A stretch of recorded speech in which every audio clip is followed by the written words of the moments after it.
صحیح حدیث میں آتا ہے جب سیدہ فاطمہ حضور سے ملنے آتی، حضور کھڑے ہو کے بیٹی کا استقبال کرتے، فَأَجْلَسَهَا فِي مَجْلَسِهِ، اور اپنی مسند کے اوپر بٹھاتے، دنیا کو بتایا کہ بیٹی نفرت کا مقام نہیں ہے، عزت کی جگہ ہے، اور عزت اور وقار کا مقام دیتے ہوئے یہاں تک ارشاد فرمایا جو دو بیٹیاں یا دو بہنیں ان کو پروان چڑھائے اور ان کی اچھی تربیت کرے اور اللہ کی رضا کے لیے ان کا نکاح کر دے، قیامت کے دن وہ اس طرح میرے نیڑے ہوگا جس طرح میری یہ دو انگلیاں قریب ہیں۔ تو مجلس میں اس شخص نے اٹھ کے عرض کی حضور اگر کسی کی دو بیٹیاں نہ ہوں تو ایک بیٹی ہو، تو فرمایا اللہ اس کو بھی یہ چل دے گا، اب اس کے پیچھے جھانکنے کی کوشش کیجئے، اس کی دو بیٹیاں نہیں ہوں گی۔ اس نے کہا کسی کی ایک بیٹی ہو، کہاں بیٹیاں زندہ درگور کر دی جاتی اور کہاں جس کی ایک بیٹی ہے وہ آرزو کر رہا ہے کاش کہ میری بھی دو بیٹیاں ہوتی، اس کے سینے میں یہ تمنا پیدا ہو رہی ہے۔ تو بیٹیوں کے لیے محبت کے یہ جذبات سینوں میں پیدا کیسے ہوئے، یہ پیار، یہ امٹتے ہوئے جذبے آئے کہاں سے؟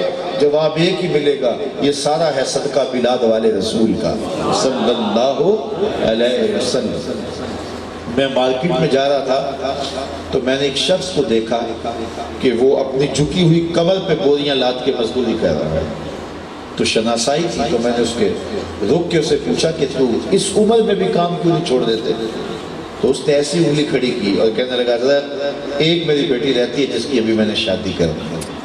تو میں سوچ میں پڑ گیا کہ یہ باپ تو زندہ درگور کرتا تھا، آج یہ جھکی ہوئی کمر پہ بوریاں لاد کے مزدوری کر رہا ہے، اس کے سینے میں یہ پیار کس نے ڈالا؟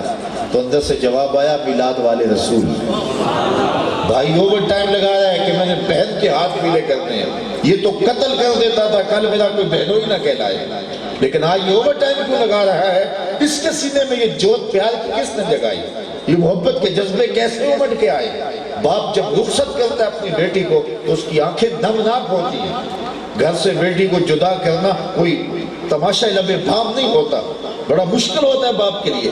یہ تو زندہ درگور کر کے آتا تھا تو آنسو نہیں بہاتا تھا، اب یہ ڈولی میں ڈال کے بھیج رہا تو رو رہا ہے۔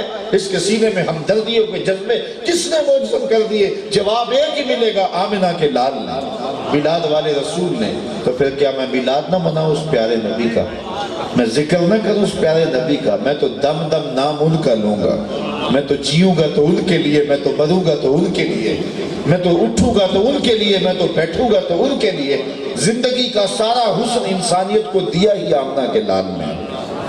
کیا مائیں ترکے میں بھٹتی نہیں تھی سوتیلی مائیں؟ سکی مائیں عکاس کے میلے میں 900 درہم کے اندر بکی نہیں ہے، لیکن کس نے جنت کو کھینچ کے ماں کے قدموں تلے رکھ دیا؟ بیوی پاؤں کے جوتے سے بدتر خیال کی جاتی۔ بدھ کہتا ہے کہ اگر تم خدا کا قرب چاہتے ہو تو تمہیں خدا کا قرب نصیب نہیں ہو سکتا جب تک بیوی کو اپنے سے دور نہیں کرو گے۔ عورت کی موجودگی میں قرب خدا میسر نہیں آ سکتا، لیکن میرے حضور نے کہا مجھے عائشہ کے بستر میں وحی آتی ہے۔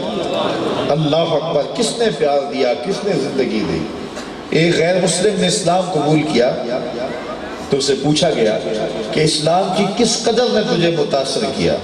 تو وہ بولا سیرت کا صرف ایک واقعہ میری ہدایت کا سبب بن گیا۔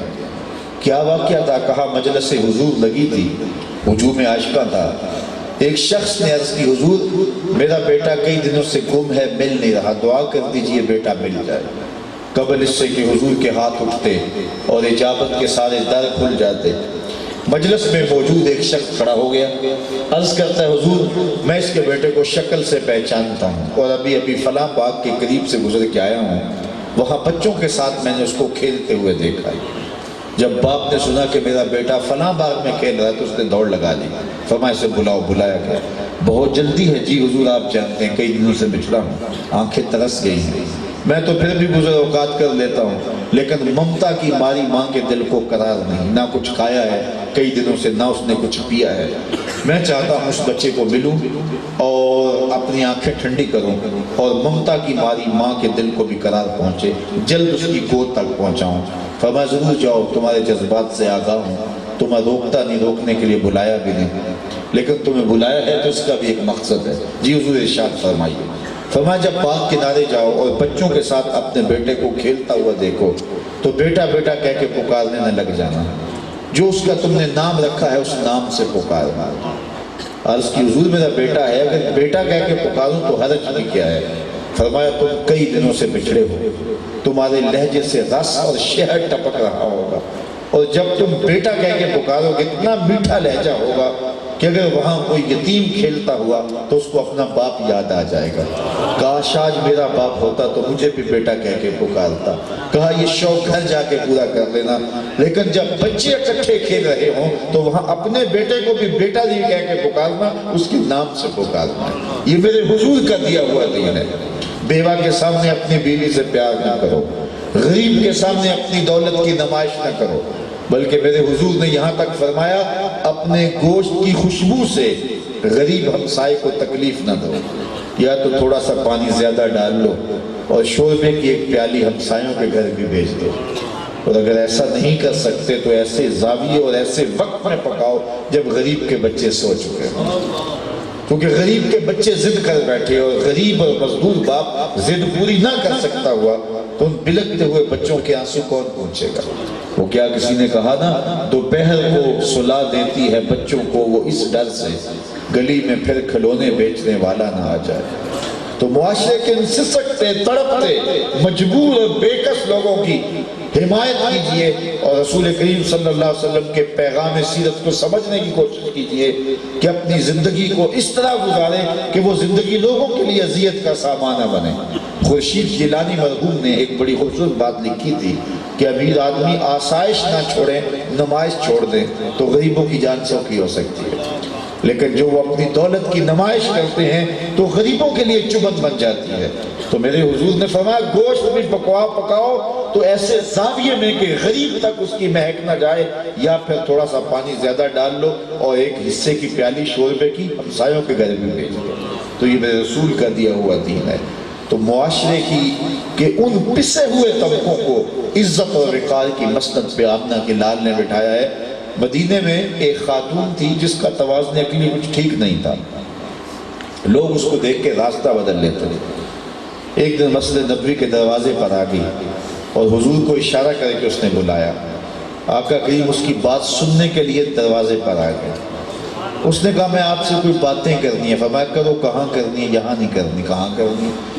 اس نے کہا جی وہ باہر کھلی جگہ آپ وہاں آ جائیں، میں وہاں باتیں کرنی ہے۔ حضور وہاں تشریف لے گئے۔ عرب کی چل چلاتی دھوپ، سخت گرمی، اور وہ حضور علیہ السلام کو کھڑا کر کے باتیں سنا رہی اور حضور سن رہے ہیں۔ صحابہ کہتے ہیں ہمیں بڑا غصہ آ رہا تھا کہ حضور کا نازک بدن، عرب کی گرمی، کار نبوت کی اہم ذمہ داریاں اور اس کی بے مقصد باتیں، لیکن کہہ کچھ نہیں سکتے تھے کہ حضور خود ہی تو کان لگا کے سن رہے تھے۔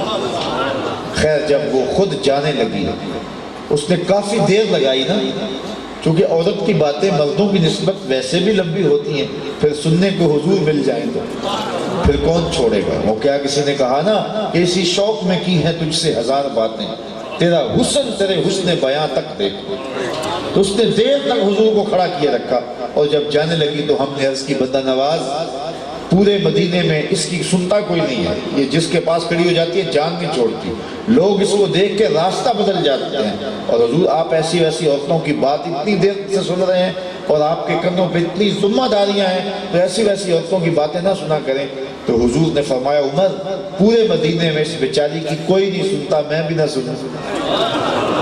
اور اس عورت کو آواز دے کے کہا بڑھیا جب دکھ زیادہ ہو جائیں جہاں مرضی کھڑا کر کے مجھے اپنی باتیں سنا لیا کرو۔ ایک تو ہی ہوتے ہیں میریاں آساں دا سہارا، دس کنوں کراں جے تینوں نہ کراں یاد، کیوں نہ ان کا میلاد منائیں، کیوں نہ ان کا ذکر کریں۔ حشر کے دن بھی کام انہوں نے آنا ہے، قبر میں بھی کام انہوں نے آنا ہے، نزا کی گھڑی کے اندر انہی کا چہرہ سلامتی ایمان کی ضمانت ہوگا۔ ہم تو جیئیں گے تو ان کے لیے، ہم تو مریں گے تو ان کے لیے، ہم تو زندگی کی ایک ایک سانس ان کے نام لگا دیں گے۔ ہماری ساری عزتیں، ہمارا سارا وقار، انسانیت کا سارا بھرم آمنہ کے لال کے قدموں کا صدقہ ہے، ورنہ انسانیت کا قافلہ تو لٹ گیا تھا، انسانیت تو تقسیم ہو گئی تھی۔ جو حال ہوتا تھا غلاموں کا کون نہیں جانتا۔ غلام آقا کا جوتا دھوپ سے اٹھا کے چھاؤں میں رکھ دیتا تو آقا اس میں بھی کوڑے مارتا کہ تو نے میرے پوچھے بغیر میرے جوتے کو چھوا کیوں ہے۔ وہ لاکھ کہے کہ جناب جوتا خراب ہو رہا تھا، تو آقا غلام کس بات کو بھی ماننے کے لیے تیار نہیں تھا۔ اقبال نے کہا تھا نا، غلامی کیا ہے ذوق حسن و زیبائی سے محرومی، جسے زیبا کہیں آزاد بندے ہیں وہی زیبا، بھروسہ کر نہیں سکتے غلاموں کی بصیرت پر کہ دنیا میں فقط مردان حر کی آنکھ ہے بینا۔ تو حضور علیہ السلام سے یہ قبل دور ہے کہ غلام آقا کا جوتا بھی زد کے بغیر نہیں چھو سکتا، لیکن جب طلوع مہر فارا ہوتا ہے حضور علیہ السلام انسانیت کو آغوش رحمت میں سمیٹتے ہیں، پھر معراج پہ گئے واپس پلٹتے ہیں، بلال حبشی کو بلا کے کہا بلال تو کون سا نیک عمل کرتا ہے، میں نے جنت میں تیرے قدموں کی آہٹ سنی۔ کیا خیال ہے، اسے ایک جملے نے دور غلامی کی ساری تھکن اتار دے دی ہوگی؟ وہ غلام جس کو اس کا آقا بغیر اذن کے جوتا چھونے نہیں دیتا، اس غلام کا آقا کہہ رہے ہیں کہ میں تیرے جوتوں کی آواز کو جنت میں سنا ہے۔ اللہ اکبر، غلام کو کہاں اٹھایا اور کہاں تک پہنچا دیا۔ فتح مکہ کا اہم دن آتا ہے تو وہ 10,000 کے لشکر کے ساتھ حضور مکہ المکرمہ میں داخل ہوتے ہیں۔ فاتح بن کے جب حضور داخل ہوئے، حضور کے ساتھ سواری کے اوپر بیٹھا حضور کا ردیف کون تھا؟ تاریخ سے سوال پوچھئے، حضور کا نواسہ تھا؟ تاریخ جواب دے گی نفی میں، نہیں، حضور کا نواسہ نہیں تھا۔ کسی قریشی سردار کا بیٹا تھا؟ جواب آئے گا نہیں۔ کسی انصاری سردار کا بیٹا تھا؟ جواب نفی میں آئے گا۔ تو اس اہم دن جب حضور فاتح بن کے مکے میں داخل ہوئے تو پھر حضور کے ساتھ بیٹھا کون تھا؟ تو تاریخ کا جواب یہ ہے کہ حضور کا منہ بولا بیٹا اور آزاد کردہ غلام زید بن ثابت کا بیٹا اسامہ بن زید ہے۔ غلام زادے کو حضور نے اپنے ساتھ بٹھا کے یہ عملی اعلان کیا کہ محمد عربی غلاموں کو عزت دینے کے لیے آ رہا ہے۔ ایک غلام کو اپنے ساتھ سوار کیا، دوسرے غلام بلال حبشی کو کعبے کی چھت پہ چڑھا دیا۔ سارے کرشی نیچے ہیں، حبشی اوپر ہے۔ اللہ اکبر، کہا بلال یہاں کھڑے ہو کے اذان پڑھو۔ پھر کیا ترانہ گونجا بلال کا۔ جب بلال اذان پڑھ رہے تھے حضور طواف کر رہے تھے، اور جب ہم اذان پڑھتے ہیں تو رخ کعبے کی طرف کرتے ہیں نا، تو جب بندہ کعبے کے اندر کھڑا ہو یا کعبے کی چھت کی طرف کھڑا، چھت پہ کھڑا ہو تو پھر کدھر رخ کرے؟ جدھر رخ کرے گا ادھر ہی کعبہ ہوگا۔ اب بلال حبشی اذان بھی دیتے جاتے ہیں، حضور طواف کرتے جاتے ہیں، جدھر جدھر حضور جاتے ہیں بلال بھی ادھر گھومتے چلے جاتے ہیں۔ کیا اذان تھی! اقبال کہتا ہے اذان ازل سے تیرے عشق کا ترانہ بنی، اذان ازل سے تیرے عشق کا ترانہ بنی، نماز تو اس کی دید کا ایک بہانہ بنی، ادائے دید سراپا نیاز تھی تیری، کسی کو دیکھتے رہنا نماز تھی تیری۔ تو کہاں سے اٹھایا اور کہاں تک پہنچا دیا، اور انہی تعلیمات کا نتیجہ ہے کہ حضور کے وصال کے بعد حضرت بلال شہر مدینہ چھوڑ گئے تھے۔ کہتے تھے گلیوں میں اب حضور نظر نہیں آتے، شام کے شہر داریہ میں چلے گئے تھے اور وہاں جا کے سکونت اختیار کر لی تھی، کیونکہ حضور علیہ السلام نے شام کے فضائل بیان کیے تھے، اس لیے بہت سارے صحابہ نے شام کی طرف ہجرت کی تھی۔ شام کی خیر سے پوری امت کی خیر ہے، اور شام کی بربادی سے پوری امت کی بربادی ہے۔ آج شام کی گلیوں میں لاشیں پڑے ہوئے ہیں، آج شام کی گلیاں سسک رہی ہیں، آج جو ہے حلب کے اندر خون مسلم کی ارزانی اور خون مسلم کی فراوانی نظر آ رہی ہے۔ آج بچے کاٹے جا رہے ہیں، بوڑھے کاٹے جا رہے ہیں، خواتین کی عصمتیں پامال کی جا رہی ہیں۔ یہ وقت بھی امت پہ آنا تھا۔ لہو لہو ہے امت مسلمہ، پوری کائنات کے اندر ایک انچ جگہ بھی ایسی نہیں جہاں آتش و آہن برستا ہو اور وہ کفار کی سرزمین ہو۔ حلب ہو، شام ہو، فلسطین ہو، عراق ہو، یا وہ بغداد ہو، موصل ہو، وہ افغانستان ہو، کشمیر ہو یا برما ہو، جہاں بھی آتش و آہن برس رہا ہے وہ دھرتی مسلمانوں کی ہے۔ آج اس مجلس میں آپ کی آمین کے ساتھ یہ دعا بھی کرنا چاہتا ہوں، اللہ امت کو عظمت رفتہ عطا فرمائے۔ اس کے ساتھ یہ حال بھی ہونا تھا، یہ لمحے بھی آنے تھے۔ آج لہو لہو امت مسلمہ، آج کٹ گئی، لٹ گئی پوری دنیا کے اوپر۔ آج ہے رسوا زمانے میں کلاہ لالا رنگ، جو سراپا نازتے ہیں آج مجبور نیاز۔ آج گلی گلی ہمارا خون بہ رہا ہے، ہمیں کاٹا جا رہا ہے۔ ایک رپورٹ کے مطابق عراق کے اندر 20 لاکھ یتیم ہیں۔ یہ یتیموں سے حضور کی امت بھر گئی ہے، کٹ گئے حضور کی امت کے لوگ۔ یہاں کشمیر میں کیا ہو رہا ہے، فلسطین کے اندر ٹیکوں تلے رون دیے گئے بچے، اور یہاں ملبے تلے دب گئے بچے، اور مائیں بلکتی رہی، بچے روتے رہے، اور پھر ماں کو بھی گولیوں سے بھون دیا گیا۔ برما میں زندہ انسانوں کی کھالیں اجھیڑی گئی، اور پہلے ماں کو پھانسی کے پھندے پہ چڑھایا گیا، اور پھر مردہ ماں پر اس کے بچے کو جو ہے مردہ ماں کے پستانوں سے وہ دودھ نکالنے کی کوشش کر رہا ہے، لیکن مردہ ماں کی چھاتی سے دودھ تو میسر نہیں آئے گا، بچے کو کیا پتا کہ میری ماں فوت ہو چکی ہے، اور پھر کہے لگائے جاتے اور تالیاں پیٹی جاتی ہیں۔ یہ رسوائیوں کے سامان ہماری شبرغان اور دیگر علاقوں کی داستانیں بھی بڑی دردناک ہیں۔ جب گلے کاٹے گئے اور پھر رگوں کے اندر پیٹرول بھرا گیا، اور پھر لاشوں کو آگ لگائی گئی، پھر ان لاشوں کے تڑپنے کے تماشے دیکھے گئے۔ آج پوری امت انتظار کر رہی ہے کسی صلاح الدین ایوبی کا، کسی محمد بن قاسم کا، لیکن آج اٹھانا پھر کوئی رومی عجم کے لالا زاروں سے، وہی آب و گلے ایران، وہی تبریز ہے ساکی۔ آج پوری امت لہو لہو ہو گئی۔ تو بات چلی شام کی تو دل دکھ گیا۔ تو شام، فلسطین اور یہ وہ دھرتیاں ہیں جو امن اور محبت کی آماج گاہیں تھیں، آج امت کے لہو سے لالا زار بنی ہوئی ہیں۔ تو حضرت بلال حبشی کا مزار آج بھی داریہ میں ہے، شام میں ہے۔ تو حضور کے وصال کے بعد وہ شام چلے گئے، کافی عرصہ وہاں گزرا، دور فاروقی میں حضور خواب میں ملے اور فرمایا ما حاضر الجفت یا بلال، بلال یہ کیا بے وفائی ہوئی یار، ہو کے ملنے بھی نہیں آتے۔ ابن عساکر نے اپنی تاریخ میں یہ واقعہ مفصل لکھا ہے۔ پھر بلال حبشی دوڑتے ہوئے مدینے کی طرف آئے، اور اپنی سانڈنی کو، اپنی اونٹنی کو دوڑاتے ہوئے تیزی سے جب مدینے پہنچے، حضرت عمر کو پتا چلا کہ بلال آ رہے ہیں۔ 22 لاکھ مربع میل کا حکمران حضرت بلال کا استقبال کرنے کے لیے مسجد نبوی کے باہر کھڑا ہے۔ بادشاہ بادشاہوں کا استقبال کرتے ہی ہوتے ہیں، آپ کے ایئرپورٹوں پہ روز تماشے لگے ہوتے ہیں، لیکن آج تک آپ نے نہیں دیکھا ہوگا کسی غلام کا بادشاہ نے استقبال کیا ہو، لیکن یہ میرے رسول کا دیا ہوا دین ہے۔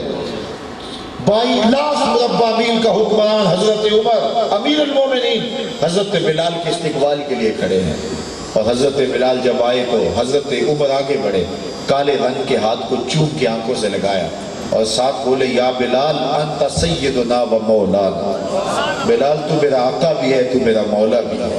تو کہاں سے اٹھایا انسانیت کو کہاں تک پہنچا دیا۔ انسانیت خانوں میں بٹی ہوئی تھی، غلام اور آقا کی تمیز نے انسانیت کا چہرہ مسخ کر دیا تھا۔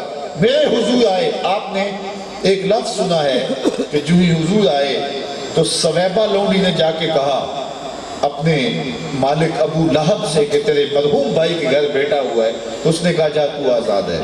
پھر اس کو کچھ فائدہ بھی ہوا بعد میں، لیکن جو قابل جو ہے وہ توجہ پہلو ہے وہ یہ بھی ہے کہ حضور علیہ السلام نے صحن کائنات میں قدم رکھا، غلامی کی زنجیریں ٹوٹنے لگی۔ آتے ہی صوفیہ کو آزادی کا مجدہ ملا، یہ اس بات کا اعلان تھا کہ حضور آگے ہیں، اب غلامی کی زنجیریں ٹوٹ جائیں گے۔ اور پھر میرے حضور نے اتنے طریقے دیے غلام آزاد کرنے کے، قسم توڑ بیٹھو تو غلام آزاد کرو، اور کفارہ اظہار میں جو ہے وہ غلام آزاد کرو، کفارہ قتل میں غلام آزاد کرو، اور پھر روزہ توڑ بیٹھو تو غلام آزاد کرو۔ ویسے غلام آزاد کرنے کی ترغیب دی، صحابہ نے غلام آزاد کیے۔ صرف حضرت سیدنا عبد الرحمن ابن عوف نے اپنی زندگی میں 30,000 غلام آزاد کیے، غلام آزاد کرنے کی ترغیب دی۔ اور پھر ایک وقت آیا دنیا سے غلامی عملاً مٹ گئی۔ آج انسان انسانوں کا غلام نہیں ہے، تو یہ آزادی کی نعمت انسانیت کو ملی ہے، تو یہ کس وجہ سے ملی ہے؟ جواب ایک ہی ملے گا، میلاد والے محمد عربی کا۔ تو پھر ہم کیوں نہ ان کا ذکر کریں، کیوں نہ ان کے تذکروں کی خوشبو اور ان کی یادوں کی مہک سے اپنے مشام ہستی کو معطر کریں۔ تو آپ نے یہ جو مجلس سجائی، یہ جو محفل منعقد کی، اس کی برکتیں اللہ آپ کی روحوں میں اتار دے۔ آخری بات اور میری گفتگو اختتام کو، اور وہ یہ کہ یہ میلاد کا لفظ تو عربی زبان کا لفظ ہے نا، میلاد عربی میں میلاد کہتے ہیں، اور اس کو اگر اردو میں ترجمہ کریں تو اس کا کیا معنی ہوتا ہے؟ یوم ولادت، یوم پیدائش، پیدائش کا دن۔ اور اگر اس کو انگلش میں لے جائیں تو پھر برتھ ڈے کہتے ہیں نا۔ تو کسی کی برتھ ڈے پہ جانے کا اتفاق ہوا کبھی؟ اور اگر ہوا ہے تو آپ کبھی خالی ہاتھ تو نہیں گئے ہوں گے، جب کسی کی برتھ ڈے پہ جاتے ہیں تو کوئی تحفہ لے کے جاتے ہیں، یا اس نے بلایا ہے تو کوئی تحفہ لے کے جانا چاہیے، اور تحفہ بھی وہ لے کے جاتے ہیں جس سے وہ خوش ہو۔ اگر بچہ ہے تو کھلونے لے جاتے ہیں، جوان ہے تو مٹھائی لے جاتے ہیں، بوڑھے ہیں تو اس کے لیے پھول لے جاتے ہیں، تسبیح لے جاتے ہیں، مصلی لے جاتے ہیں۔ تو برتھ ڈے پہ جو آپ تحفہ دیتے ہیں وہ دیتے ہیں جس سے وہ خوش ہو، جس کی برتھ ڈے ہے وہ راضی ہو جائے تو وہ تحفہ پیش کرتے ہیں۔ تو آج حضور کے میلاد پہ آئے ہو تو کوئی تحفہ حضور کو بھی پیش کرو، اور تحفہ وہ پیش کرو جس سے حضور خوش ہو۔ اب حضور سے پوچھیے حضور آپ کس سے خوش ہوتے ہیں؟ تو آواز آتی ہے وَجُعِلَتْ قُرَّةُ عَيْنِي فِي الصَّلَاةِ، میری آنکھوں کی ٹھنڈک نماز میں رکھی گئی ہے۔ تو کیا آج کی اس محفل میلاد میں ہم کیا عزم کر کے اٹھ سکتے ہیں کہ اگر بدقسمتی سے کوئی بے نمازی ہے تو آج کے بعد وہ عزم کر کے اٹھے کہ میں نماز نہیں چھوڑوں گا؟ ویسے مجھے یہ بتایا گیا ہے کہ چونکہ یہ شہر مدینۃ المساجد ہے اور یہاں مسجدوں میں رونقیں ہیں اور اللہ کے ایک کامل ولی کے الفاظ کی خوشبوؤں سے مہکتا ہوا یہ شہر یقیناً لوگوں کو نماز اور پابندی صوم و صلات کی طرف راغب کرتا ہے۔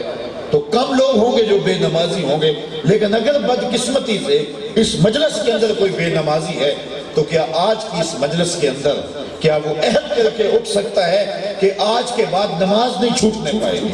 ہمارے بزرگ فرمایا کرتے تھے سونے سے قبل 5 انگلیاں بھی گن لو اور 5 نمازیں بھی گن لو، اور اگر 5 نمازیں پوری ہیں، 5 انگلیاں پوری ہیں تو پھر اللہ کا شکر کر کے سو جاؤ، اللہ صبح فجر کے لیے دوبارہ تمہیں بیداری نصیب فرما دے۔ کتنا خوش نصیب گھرانہ ہے کہ جس کے گھر میں سحری کے وقت مصلی بچھتے ہیں، صبح 5 گھنٹے صبح نماز کا جب وقت ہوتا ہے تو مرد حضرات مسجدوں کا رخ کر رہے ہوتے ہیں اور خواتین گھروں میں مصلی بچھا رہے ہوتے ہیں۔ اور کتنا بد نصیب ہے وہ گھرانہ کہ جب چڑیاں بھی تسبیح بول رہی ہوتی ہیں، حشرات الارض بھی رب کی پاکی بول رہی ہوتی ہیں اور اس گھر سے دین کے خراٹوں کی آواز آ رہی ہوتی ہے۔ وہ بد نصیب گھرانہ ہے جس کو نماز میسر نہیں ہے۔ قیامت کے دن بندے سے سب سے پہلا سوال نماز کا ہوگا۔ نماز تو راحت قلب ہے۔ حضرت بلال حبشی کو جب حضور اذان پکارنے کے لیے کہتے تو یہ لفظ ارشاد کرتے ارحنا یا بلال، بلال اٹھو اور ہمارے دل کو راحت پہنچا دو، ذرا بلاوا لگاؤ نا نماز کا، ذرا اذان پکارو اور ہمارے دل کو راحت پہنچا دو۔ یہ پیغمبر رحمت صلی اللہ علیہ وسلم کے دل کی راحت ہے، کلیجے کی ٹھنڈک ہے اور روح کا قرار ہے۔ تو خوش نصیب لوگوں کو نماز 5 گانا نصیب رہتی ہے، بلکہ اللہ توفیق دے تو تہجد کے سجدے بھی نصیب ہو جائے۔ کتنا خوش بخت ہے کہ جس کے دن کا آغاز تہجد کے سجدوں سے ہوتا ہے۔ ایک روایت میں آتا ہے، صحیح حدیث ہے، کہ جب سحری کا وقت ہوتا ہے تو شوہر اٹھتا ہے اور بیوی کو بھی جھنجھوڑتا ہے، اللہ کی بندی تو بھی اٹھ اور تہجد کے نوافل ادا کر لے۔ اور سارے دن کی تھکی ماری خاتون نہیں اٹھ پاتی، خیر وہ اٹھتا ہے اور وہ جا کے وضو کرتا ہے، واپس آتے ہوئے چلو میں تھوڑا سا پانی لے آتا ہے اور وہ اپنی بیوی کے چہرے کے اوپر چھڑک دیتا ہے اور مصلی بچھا کے نماز پڑھنے لگ جاتا ہے۔ تو بیوی اس سے بیدار ہو جاتی ہے اور وہ بھی اٹھتی ہے تیزی سے جا کے وضو کرتی ہے اور مصلی بچھا کے شوہر کے ساتھ ہی مصلی بچھا کے وہ بھی نماز پڑھنے لگ جاتی ہے۔ ایک طرف شوہر نماز پڑھ رہا ہے، ایک طرف بیوی نماز پڑھ رہی ہے۔ سحری کا وقت ہے، کوئی دیکھنے والا نہیں ہے، لیکن دیکھنے والا رب حدیث میں آتا ہے دونوں کو دیکھ کے مسکرا رہا ہوتا ہے کہ میرا بندہ اور میری دہلیز کی باندی کس قدر میرے حضور سجدہ ریز ہیں، کسی کو دکھلاوا نہیں کر رہے، صرف میرے حضور سجدہ ریز ہے۔ پھر اللہ اپنی شان کے مطابق مسکراتا ہے، مجھے بتاؤ اگر دن کا آغاز اتنے خوبصورت انداز سے ہوگا تو پھر گھر میں تمانیت اترے گی کہ نہیں؟ پھر نور اترے گا کہ نہیں؟ پھر نہ جادو ہوگا، نہ ٹونا ہوگا، نہ سایہ ہوگا، نہ بدروحوں کا اثر ہوگا، نہ کسی بابے کے پاس جا کے چوکی بھرنی پڑے گی، نہ کسی کی گھڑولیاں بھرنی پڑے گی۔ جب اٹھو گے تو حشاش بشاش اٹھے ہوگے، سارا دن رحمتوں کے سویرے گھروں کے اندر۔ تو آؤ اپنی صبحوں کا اپنی شاموں کا آغاز سجدوں سے کریں، سویر شام رب کے حضور سجدہ ریزیوں سے اپنی زندگی کو منور کریں۔ خوش نصیب ہیں وہ لوگ جو اپنی زندگیوں کو راہ خدا پر اور راہ دین پر لگا دیتے ہیں۔ میلاد میں آنے والوں 5 گانا نماز کو شعار زندگی بنا لو۔ اگر خوش قسمتی سے ہم سارے نمازی ہیں تو یہ عزم کر کے اٹھیں کہ ہمارے خاندان میں، ہمارے رشتہ داروں میں اور ہمارے اہل خانہ میں سے اگر کوئی بدقسمتی سے بے نمازی ہے تو اس زور سے تبلیغ کریں گے کہ وہ بھی نماز کا عادی بن جائے گا، اور کتنا خوبصورت ماحول ہو کہ ہر شخص رب کی حضور سجدہ ریزی کرنے والا ہو، پھر اس دھرتی پہ نظام مصطفیٰ خود بخود آ جائے گا، خود بخود رحمت کی چھتریاں آ جائیں گی۔ آج ہم روتے ہیں حکمران برے ہیں، حکمران برے ہیں، میاں ہم کب اچھے ہیں؟ اب اگر ہم کے سچے بندے بن جائیں تو پھر حضرت عمر کا سایہ ہمارے اوپر آ جائے گا، پھر عمر بن عبدالعزیز کا عکس ہمارے اوپر طاری آ جائے گا، ہو جائے گا۔ آؤ اپنی زندگیوں کو راہ دین پہ مستقیم کر دو۔ اللہ مجھے آپ کو اپنی رحمتوں کے سائے میں رکھے۔ اقبال کے سارے فلسفے کا رس نہ چھوڑیں تو جوس کیا نکلتا ہے؟ کی محمد سے وفا تو نے تو ہم تیرے ہیں، یہ جہاں چیز ہے کیا لوح و قلم تیرے ہیں۔ اقبال کہتا ہے حضور سے وفا کر لو، پھر قلم بھی تمہیں دے دیں گے، تختی بھی تمہیں دے دیں گے، جو لکھنا ہوا خود ہی لکھ لینا، پھر تیری تقدیر کے فیصلے واشنگٹن میں نہیں ہوں گے بلکہ خدا بندے سے خود پوچھے گا بتا تیری رضا کیا ہے۔ وآخر دعوانا ان الحمدللہ رب العالمین۔